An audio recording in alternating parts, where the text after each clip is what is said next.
Pourquoi, en fait, Emmanuel Macron décide de refaire la même erreur, c'est-à-dire de nommer quelqu'un dont on sait qu'il ne va pas répondre aux attentes des Françaises et des Français? C'est parce que les grands capitalistes de ce pays ont décidé qu'il ne fallait pas céder. Pourquoi il ne faut pas céder? Parce que vous pensez réellement que c'est grave pour eux de perdre un peu de revenus avec des impôts supplémentaires, etc. Non. En réalité, ça, ils pourraient parfaitement l'absorber.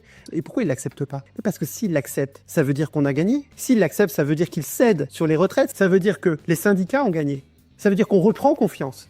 Et c'est ça, en fait, qu'ils ne veulent pas. Ils veulent pas qu'on reprenne confiance. Et c'est pareil, si ils cèdent sur la taxation des plus riches et qu'on dégage 50 milliards d'euros pour la sécurité sociale, 80 milliards d'euros de recettes de plus pour l'État, pour l'école, pour l'hôpital, et qu'on remet la machine en route et que tout ça marche. Et si tout ça marche, ça prouve qu'on peut faire autrement. Et ça, ils ne veulent pas qu'on démontre qu'on puisse faire autrement. Ils veulent nous faire croire qu'il n'y a pas d'alternative. Et donc, c'est pour ça qu'ils ne veulent pas céder. Alors du coup, ça les conduit quand même à une impasse. Parce que s'il y a une nouvelle censure, après, il n'y a que deux solutions pour Emmanuel Macron. Soit la démission, soit la deuxième solution, c'est l'article 16 de la Constitution, qui lui donne les pleins pouvoirs. Certains constitutionnalistes commencent à discuter de ce sujet dans les médias. C'est pas très bon signe. Alors, très sincèrement, s'il décide de faire l'article 16, qu'il regarde ce qui s'est passé en Corée du Sud.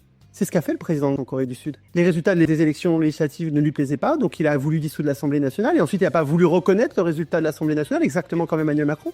Mais qu'est-ce qui s'est passé? Les parlementaires coréens ont décidé de dire non, et ont décidé de le destituer. Donc de toute façon, soit il démissionne, soit au bout du bout, s'il utilise l'article 16, on va le destituer. Donc il faut qu'il cède, et qu'il nomme Lucie Castet. C'est la seule solution.